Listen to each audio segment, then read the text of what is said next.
नमस्कार साथियों, good morning. कैसे हैं आप सब? आशा है आप सब ठीक होंगे। आज है दिनांक 12 सितंबर और आज हम डिस्कस करने वाले हैं दैनिक जागरण के राष्ट्रीय संस्करण पेपर को। तो देख लेते हैं कौन सी ऐसी खबरें हैं जो हमारे लिए करंट अफेयर के रूप में आ सकती हैं, ये करंट अफेयर बन सकती है। तो फ्रंट पेज पर हम देखते हैं कि एक खबर निकल के आई है। कैबिनेट के कल काफी निर्णय आए हैं। उसमें सबसे प्रमुख निर्णय अगर हम बात करें तो आयुष्मान योजना का दायरा बढ़ गया है ना। तो आयुष्मान योजना जो है उसका दायरा बढ़कर अब जो 70 साल से अधिक उम्र के बुजुर्ग हैं उन्हें भी आयुष्मान भारत योजना का बेनिफिट मिलने वाला है। तो ये जो आयुष्मान भारत योजना है ये 2017 में केंद्र द्वारा लाई गई थी। जो स्वास्थ्य से संबंधित विभिन्न प्रकार की बीमारियां होती हैं उन्हें कई परिवार एफर्ड नहीं कर पाते। इस वजह से कई सारी बीमारियों का इलाज नहीं करवाने की वजह से लोगों की जनहानि होती थी। फलता सरकार के द्वारा एक बेहतर स्टेप लिया गया और इस स्टेप के माध्यम से आयुष्मान योजना लाई गई। आयुष्मान कार्ड बनाए गए। कार्ड बनाने से विभिन्न परिवार जो हैं उन्हें 5 लाख तक का प्रत्येक वर्ष मुफ्त इलाज मिलता है। अभी इस योजना का और बेहतर रूप से कैसे क्रियान्वयन किया जाए, इसी को ध्यान में रखकर सरकार के द्वारा जो 70 साल से अधिक उम्र वाले बुजुर्ग हैं उन्हें भी आयुष्मान योजना के दायरे में लाया गया है। अब अगर किसी परिवार में कोई बुजुर्ग है और उसकी उम्र 70 साल से अधिक है तो उस परिवार को 10 लाख तक का कवर मिलेगा। पहले 5 लाख तक का कवर मिलता था, अब 10 लाख तक का कवर मिलेगा, है ना। तो इससे काफी बेनिफिट होने वाला है। 55 करोड़ से अधिक गरीबों को 5 लाख रुपए सालाना मुफ्त और कैशलेस इलाज के लिए कवर किया गया था, है ना। तो लगभग 55 करोड़ आबादी काफी ज्यादा होती है। तो इस तरीके से आप मेंस की आंसर राइटिंग में इन चीजों का प्रयोग करके अपने आंसर को बेहतर बना सकते हैं। कैबिनेट के और कौन से फैसले हैं ये भी हम देख लेते हैं। तो ई चार्जिंग पॉइंट की बात इन्होंने की है। पीएम ग्राम सड़क योजना के तहत 62,500 किलोमीटर लंबी नई सड़कें बनेगी। पीएम ग्राम सड़क योजना की अगर बात हम करें तो पीएम ग्राम सड़क योजना प्रधानमंत्री ग्राम सड़क योजना 2000 के अंतर्गत लाई गई थी, सन 2000 में, है ना। 2000 में जब पीएम ग्राम सड़क योजना लाई गई थी उस समय ग्रामीण परिवेश में कनेक्टिविटी के मामले में अगर देखा जाए तो शहर और गांव के मध्य अंतराल काफी था। इस अंतराल को पाटने के लिए सरकार के द्वारा पीएम ग्राम सड़क योजना लाई गई। इससे क्या फायदा हुआ? इससे एक तो आवागमन बेहतर हुआ। जो शहर तथा गांव के मध्य जो अंतराल व्याप्त था वो बाधा कम हुई। व्यापारिक मार्ग बनने से हुआ क्या कि गांव से जो चीजें शहर जाती थी उसमें समय ज्यादा लगता था, तो वो समय में कमी आई। स्वास्थ्य की जो सुविधाएं हैं वो शहरी क्षेत्र में ज्यादा होती थी। फलता अगर गांव से किसी व्यक्ति को शहर ले जाया जाए तो बीच रास्ते में ही उसकी बहुत बार मौत हो जाती थी। तो इनसे बचने के लिए प्रधानमंत्री ग्राम सड़क योजना लाई गई ताकि जो कनेक्टिविटी है वो बेहतर हो पाए और लोगों को सुगमता मिल पाए। तो पीएम ग्राम सड़क योजना के तहत अभी जो कैबिनेट का डिसीजन आया है वो उस हिसाब से 62,500 किलोमीटर लंबी नई सड़कें बनेगी। इलेक्ट्रिक व्हीकल बढ़ाने के लिए 10,900 करोड़ रुपए की पीएम ई ड्राइव योजना चलाई जाएगी। अब ईवी पर इतना जोर क्यों दिया जा रहा है? क्योंकि इलेक्ट्रॉनिक व्हीकल जो है वो देश में जो जलवायु परिवर्तन की घटनाएं, वैश्विक स्तर पर जो जलवायु परिवर्तन की घटनाएं हो रही हैं या ग्लोबल वार्मिंग की जो सिचुएशन बन रही है, इससे कैसे निपटा जाए। तो इलेक्ट्रिक व्हीकल जो है वो इस तरह की जो प्रॉब्लम्स हमारे सामने बन रही है उनसे इलेक्ट्रिक व्हीकल कहीं ना कहीं एक मार्ग हमें सुझाती है, क्योंकि इलेक्ट्रिक व्हीकल से पॉल्यूशन का जो लेवल है वो कम होगा। स्वास्थ्य संबंधी समस्याएं जो है वो कम होगी। और हमारा जो पर्यावरण है वो भी स्वच्छ हो पाएगा। तो ये कुछ गवर्नमेंट की स्कीम्स हैं।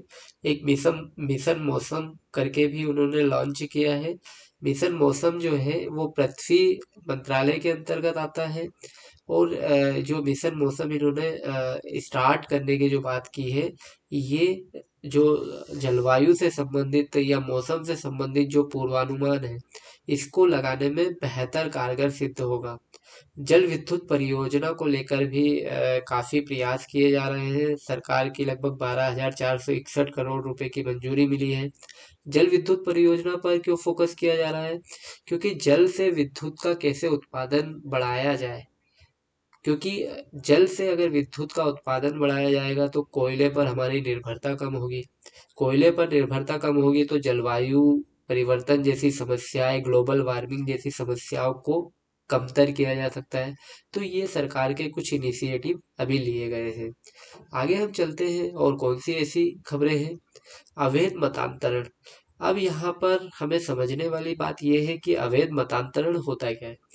तो आपको पता होगा कि किसी व्यक्ति की इच्छा के विरुद्ध जाकर किसी का मतांतरण, मतलब कि जो मत को वो मानता है उस धर्म को ना मानकर वो जो मतांतरण करवा रहा है उस धर्म को मान ले, तो इसे कहते हैं अवैध मतांतरण। तो अवैध मतांतरण जो है वो हमारे लिए कैसे उपयोगी है? तो हमारे परीक्षा के लिहाज से आर्टिकल जो हमारे मूल अधिकार है उसमें धार्मिक स्वतंत्रता का अधिकार भी दिया गया है। अब आप हमें कमेंट बॉक्स में ये बताइएगा कि धार्मिक स्वतंत्रता का अधिकार जो है वो कहाँ पर मेंशन है, हमारे कॉन्स्टिट्यूशन के कौन से आर्टिकल्स में जो धार्मिक स्वतंत्रता का अधिकार है वो मेंशन है। तो आप ये हमें कमेंट बॉक्स में बताइएगा। आगे हम चलते हैं। रजिस्ट्री से संबंधित जो विवाद हो रहे थे, इन विवादों को कैसे कम किया जा सके। तो इसके लिए सरकार काफी पारदर्शी तरीके से रजिस्ट्री को बनाने के लिए, रजिस्ट्री को कैसे बेहतर बनाया जा सके ताकि जो ये विवाद संबंधित जो काफी समय से विवाद होते आए हैं जमीनों को लेकर, तो इन्हें कैसे कम किया जा सके। तो इसको लेकर केंद्रीय जो ग्रामीण विकास मंत्रालय है उसके द्वारा भूमि संसाधन विभाग उसके अंतर्गत जो आता है, उसने एक बड़ी योजना पर काम अभी स्टार्ट कर दिया है। क्या जो अभी मिशन जो ये ला रहे हैं उसका क्या नाम है? तो digital India land records modernisation programme, है ना। आपकी मेंस आंसर राइटिंग में इसका प्रयोग कर सकते हैं आप। Digital India land records modernisation programme. इसके तहत क्या करेंगे, देश भर में 100 वर्ष से पहले की जो रजिस्ट्री है उन्हें स्कैन कराकर उनका डिजिटलीकरण किया जा रहा है। क्योंकि डिजिटल इंडिया के माध्यम से सरकार प्रत्येक विभाग में जो कागजी कार्रवाई है उसे डिजिटल रूप में बदलने वाली है। देखो, डिजिटल रूप में बदलने का फायदा क्या है? फायदा यह है कि एक तो विवाद कम होता है, दूसरा कागजी जो कार्रवाई है वो पेचीदगी ज्यादा होती है, तो उससे निपटा जा सकता है। आपने किसी भी देखो, तकनीक का सबसे बड़ा फायदा है आपकी जो समय अवधि है वो कम हो जाती है ना। आपको चीजें जल्दी सुलभ होने लगती है। तो ये सब इसका फायदा है। तो रजिस्ट्री से संबंधित जो विवाद हो रहे हैं या होते आए हैं उनको कैसे कम किया जा सके, इसके लिए सरकार काफी विचार कर रही है ना। रजिस्ट्री को पारदर्शी व्यवस्था में बदलने के लिए जो मध्य प्रदेश सरकार है उसने काफी बेहतर काम किए हैं, है ना। तो मध्य प्रदेश ने इस दिशा में काफी बेहतर कार्य किया है। तो आप ये याद रखिएगा, अपनी मेंस आंसर राइटिंग में इसका प्रयोग कीजिएगा। मैंने सेमिकॉन इंडिया 2024 इसकी चर्चा पहले भी की है, अभी फिर कर लेते हैं। देखो, सेमिकॉन इंडिया 2024 जो है ये ग्रेटर नोएडा में बुधवार को इसका शुभारंभ किया गया, है ना। सेमिकॉन इंडिया है क्या? तो सेमीकंडक्टर के क्षेत्र में मेड इन इंडिया, भारत में निर्मित सेमीकंडक्टर का प्रयोग प्रत्येक क्षेत्र में हो, इस तरीके की एक रणनीति है ना। अभी आपको पता होगा कि प्रधानमंत्री मोदी जी सिंगापुर की यात्रा पर गए थे, क्योंकि सिंगापुर जो है वो सेमीकंडक्टर के क्षेत्र में काफी प्रगति कर चुका है है ना, उसका नाम वैश्विक स्तर पर सेमीकंडक्टर क्षेत्र में लिया जाता है। तो क्यों ना सिंगापुर के साथ हमारे संबंध हो बेहतर संबंध होने के चलते सेमीकंडक्टर क्षेत्र में हमें कुछ लाभ प्राप्त हो पाए, है ना। तो इसी को आधार बनाकर सेमिकॉम इंडिया 2024 लाया गया। सेमिकॉम इंडिया 2024 का मुख्य मकसद जो है वो भारत को सेमीकंडक्टर पावर हाउस बनाने के लिए जो भी जरूरी होगा वह सब मतलब जो प्रधानमंत्री मोदी जी उन्होंने कहा है कि जो भी सेमीकंडक्टर पावर हाउस बनाने के लिए भारत को जो भी जरूरत होगी वो हम पूरा करेंगे, है ना। और 6 वर्षों में जो इलेक्ट्रॉनिक्स सेक्टर है उसे 500 अरब डॉलर तक पहुंचाने की बात कही गई है। देखो, सेमीकंडक्टर क्षेत्र आगे बढ़ेगा तो इससे फायदा देखो देश की इकोनॉमी पर भी होगा, साथ में रोजगार के नवीन अवसर भी सृजित होंगे। क्योंकि देखो जहाँ पे औद्योगिक विकास होता है वहाँ पे रोजगार की भी काफी प्रगति होती है, तो रोजगार के साधन भी क्रिएट होंगे। तो ये सब चीजें देखने में आती है। आगे हम चलते हैं और कौन सी ऐसी खबरें हैं। तो एक खबर निकल के आई है ग्रीन हाइड्रोजन।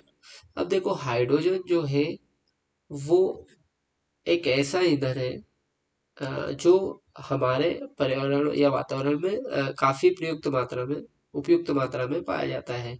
अब ग्रीन हाइड्रोजन क्या होता है? ग्रीन हाइड्रोजन की बात इसलिए की जा रही है क्योंकि यहाँ जो है ये एक शुद्ध जो जलवायु परिवर्तन है या ग्लोबल वार्मिंग जैसी चिंताएं हमारे सामने आ रही है, इनसे कैसे निपटा जाए। तो कोयले को जलाने से जो पोल्यूशन हो रहा है उसे कैसे कम किया जा सके, उसी को ध्यान में रखते हुए ग्रीन हाइड्रोजन का कॉन्सेप्ट लाया गया। जो ग्रीन हाइड्रोजन है इसमें क्या होता है, जो हाइड्रोजन है जल जल जो है जल के अंदर इलेक्ट्रोलाइसिस की प्रोसेस है। अब इलेक्ट्रोलाइसिस की जो प्रोसेस है उससे जल को क्या करना है, तो जल में हाइड्रोजन के 2 अणु होते हैं, ऑक्सीजन का 1 अणु होता है, आपको पता है।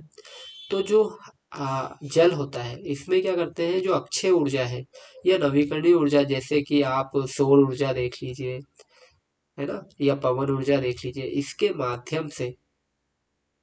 माध्यम से क्या करेंगे, इलेक्ट्रोलाइसिस की प्रोसेस से हाइड्रोजन तथा ऑक्सीजन के अणुओं को अलग अलग कर लेंगे, जिससे जो प्राप्त होगी वो हमें ग्रीन हाइड्रोजन प्राप्त होगी।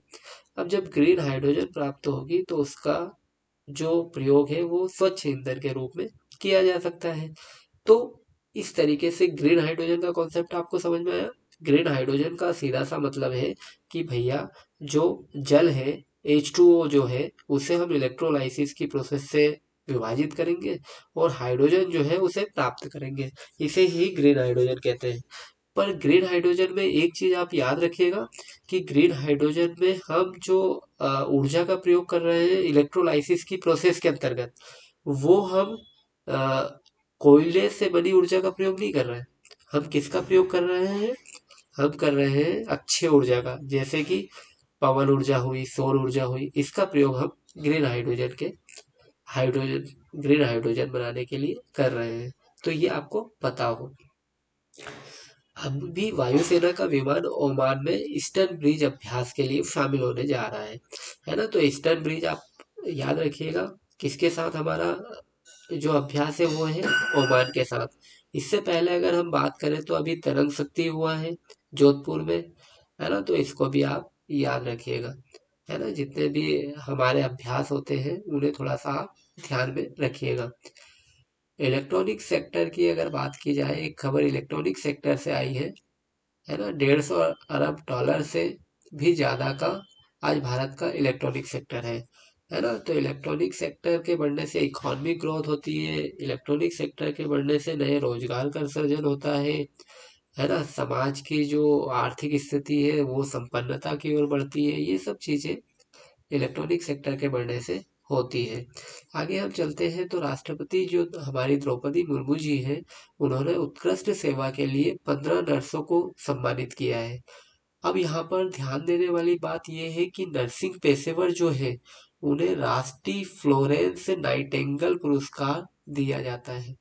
है ना। तो आपको समझने वाली बात ये है कि ये जो पुरस्कार है वो किस क्षेत्र में दिया जाता है, तो नर्सिंग पेशेवरों को दिया जाता है। कौन सा? राष्ट्रीय फ्लोरेंस नाइटिंगेल पुरस्कार, है ना। आप ये ध्यान रखिएगा। आगे हम चलते हैं। तो फास्ट ट्रैक कोर्ट से संबंधित एक खबर निकल के आई है। फास्ट ट्रैक कोर्ट क्या होता है?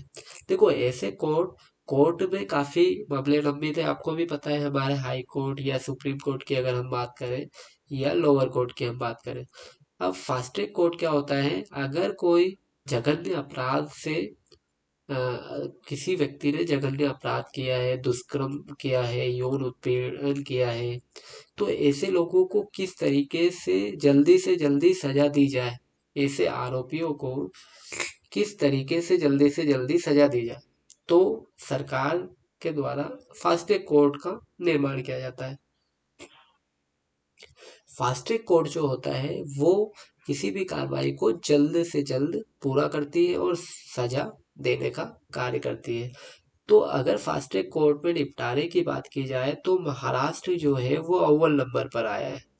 वही बात करें बंगाल की, तो बंगाल सबसे निचले क्रम पर पहुंच गया है ना। तो ये एक खबर निकल के आ रही है, आप आपके मेंस आंसर राइटिंग में इसका प्रयोग कर सकते हैं। आगे हम चलते हैं, और कौन सी ऐसी खबरें हैं। एक फॉरेन पॉलिसी का शब्द आया है। तो फॉरेन पॉलिसी होती क्या है?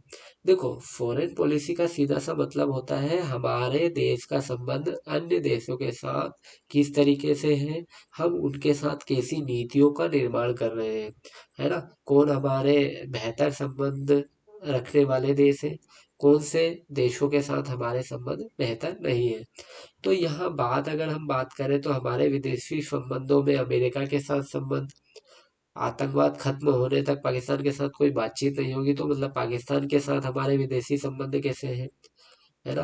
बांग्लादेश के चरमपंथियों के साथ हमारे कैसे संबंध हैं, या हम बांग्लादेश के साथ कैसे संबंध चाहते हैं। तो विदेश नीति में अगर बात की जाए तो राष्ट्रीय हित सर्वोपरि होते हैं। राष्ट्रीय हित को ध्यान में रखकर हम हमारी विदेश नीति को बनाने की कोशिश करते हैं।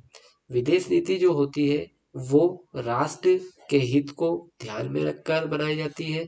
कैसे हमारे राष्ट्रीय हित किस देश के साथ बेहतर हो पाएंगे, इस तरीके से विदेश नीति का निर्माण होता है ना। तो ये आप याद रखिएगा। आगे हम बात करते हैं, ग्राम न्यायालयों से संबंधित एक खबर आई है ना। सुप्रीम कोर्ट ने बोला है कि भैया जो ग्राम न्यायालय की स्थापना है उससे न्याय तक लोगों की पहुंच आसान होगी। अब यहाँ समझने वाली बात है कि ग्राम न्यायालय की स्थापना कब हुई। तो संसद द्वारा 2008 में कानून पारित किया गया, उसके द्वारा ग्राम न्यायालय की स्थापना लगभग 2009 में होना स्टार्ट हो गई। ग्राम न्यायालय की स्थापना क्यों की जा रही है? क्योंकि देखो, गांव तक भी न्याय सुलभ तरीके से पहुंच पाए।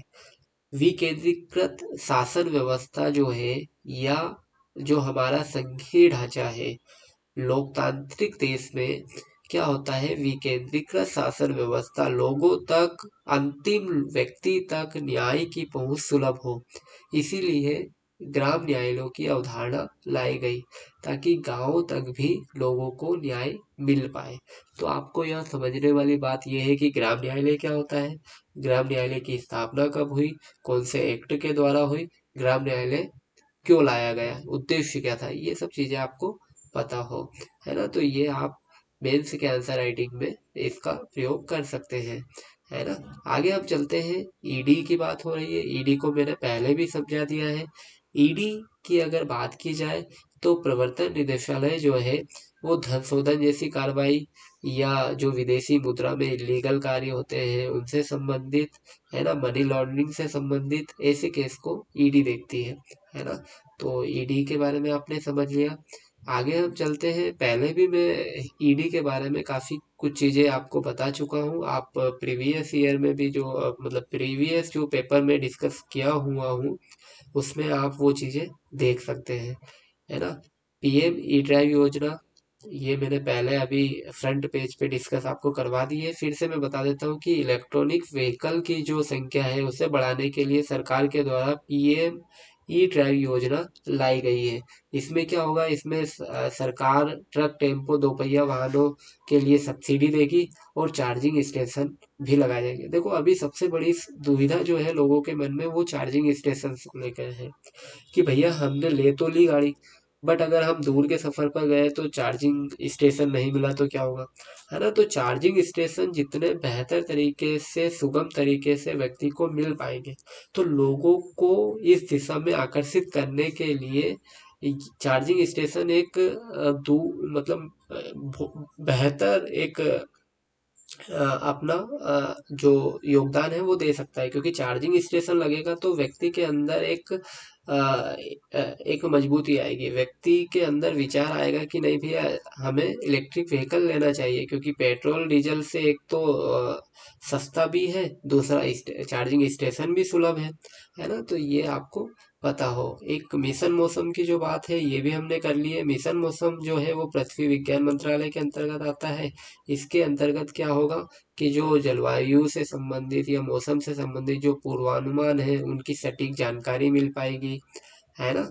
तो ये सब चीजें, चक्रवात हुआ, बारिश हुआ, है ना, वायु गुणवत्ता के लिए अलर्ट, ये सब चीजें मिशन मौसम के तहत बेहतर रूप में लोगों को मिल पाएगी। तो एक ये है।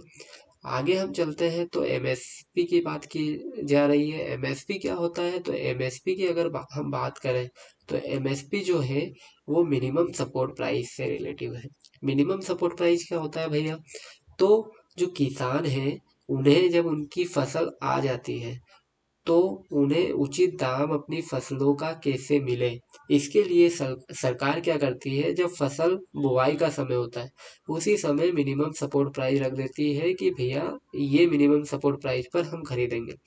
बाजार की कंडीशन कैसी भी रहे, अगर बाजार में अगर उत्पादन ज़्यादा हो गया और अगर कीमत घट गई, फिर भी हम एमएसपी पे आपका जितना भी सामान है वो ले लेंगे, है ना। एक उसमें भी एक ढांचा बना हुआ है कि भैया इतना लेना है। तो एमएसपी क्या करती है, मिनिमम सपोर्ट प्राइस जो बाजार की अनिश्चितताएं हैं उससे किसानों को बचाती है। किसानों को अपनी फसलों का उचित दाम देने के लिए एमएसपी एक कारगर उपाय होता है, ताकि किसान के द्वारा जो उत्पादित सामान है उसे बेहतर दर पर लिया जा सके, उसे बेहतर दर पर खरीदा जा सके, है ना। तो एमएसपी इस तरीके से हम समझ सकते हैं। नीति आयोग से संबंधित एक खबर निकल के आई है, तो हम यहाँ समझते हैं कि नीति आयोग क्या होता है ना। तो नीति आयोग की अगर बात की जाए तो नीति आयोग 1 जनवरी 2015 को बना, आपको ये पता होगा। किसके किस आयोग के बदले नीति आयोग को लाया गया, तो 1950 के आसपास जो योजना आयोग था उसको रिप्लेस करके नीति आयोग लाया गया। अब नीति आयोग जो है वो केंद्र और राज्यों के मध्य एक थिंक टैंक के रूप में कार्य करता है।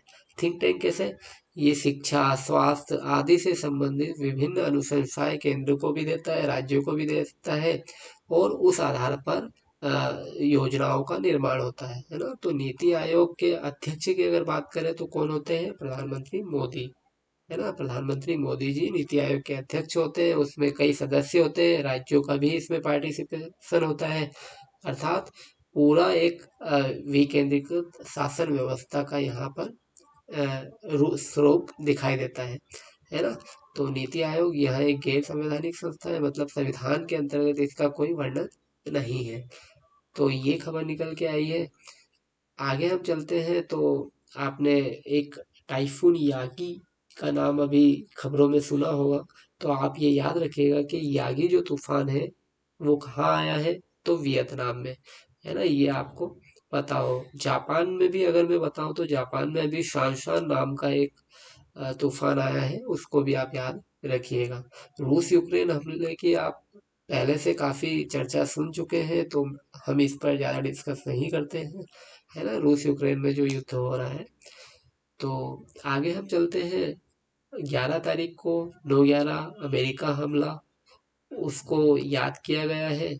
तो आपको पता होगा कि जो 9/11 अमेरिका में हमला हुआ था, काफी जो वहाँ ट्विंस टावर जो थे उन्हें निशाना बनाया गया था, है ना। तो ये आपको पता होगा। आगे हम चलते हैं, ब्रिक्स की बात कर लेते हैं। ब्रिक्स से संबंधित एक खबर आई है, जो हमारे एनएसए के जो अजीत डोभाल जी हैं, है ना, नेशनल सिक्योरिटी नेशनल सिक्योरिटी जो हमारे हैं अभी सलाहकार, राष्ट्रीय सुरक्षा सलाहकार अजीत डोभाल जी, वो अभी ब्रिक्स देशों के समकक्षों के साथ बैठक में शामिल हुए हैं। तो बात कर लेते हैं ब्रिक्स की। तो ब्रिक्स की अगर बात करें तो पहले यहाँ ब्रिक था, है ना, आपको पता होगा। लगभग 2001 के आसपास जो ब्रिटिश जो अर्थशास्त्री थे, या ब्रिटिश एक काफी प्रभुत्व वाले व्यक्ति थे, उन्होंने जो उभरती हुई अर्थव्यवस्था है उनके लिए ब्रिक शब्द का चुनाव किया। ब्रिक मतलब ब्राजील, रूस, भारत, चीन, है ना, तो इस तरीके से ब्रिक बना। 2009-10 के आसपास दक्षिण अफ्रीका को इसमें शामिल कर लिया गया और ये ब्रिक्स बन गया, है ना। तो ब्रिक्स क्या है? उभरती हुई अर्थव्यवस्थाओं का एक समूह है। अगर बात करें ब्रिक्स में जो देश हैं उनकी पूरी जनसंख्या का, तो लगभग ये वैश्विक जनसंख्या का लगभग 41% जनसंख्या का कंट्रीब्यूशन ब्रिक्स करता है। दूसरी बात, अगर इसकी वैश्विक जीडीपी में हिस्सेदारी बात की जाए तो लगभग आप मान के चलिए कि 24 से 25% वैश्विक जीडीपी में ब्रिक्स का योगदान है।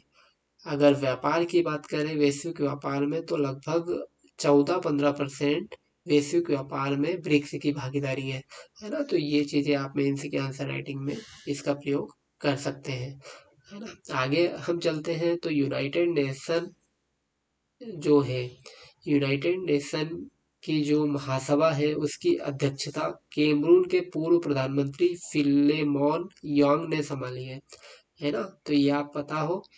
देखो, जलवायु परिवर्तन, गरीबी, हिंसा, ये ऐसे मुद्दे हैं कि आपको ये मुद्दे आज के संदर्भ में, या बात करें अभी वर्तमान काल में, काफी ज्वलंत मुद्दे हैं।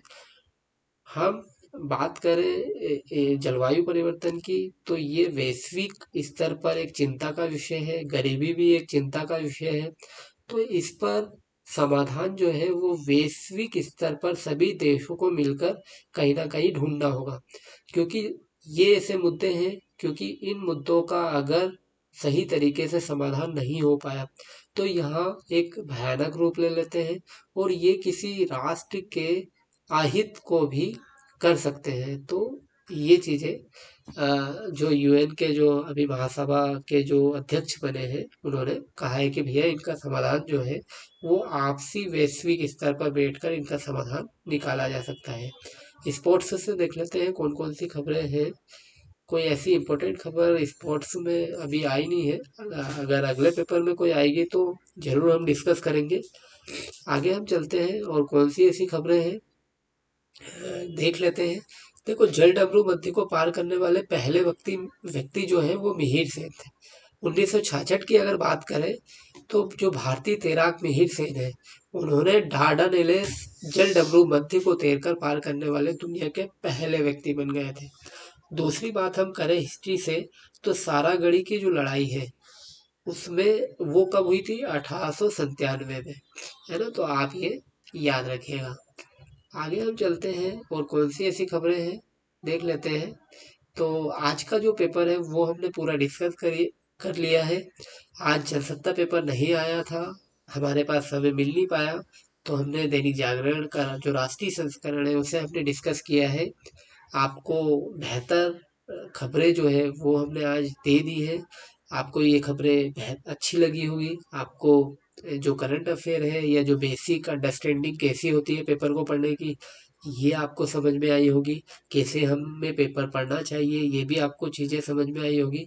आज के लिए इतना ही।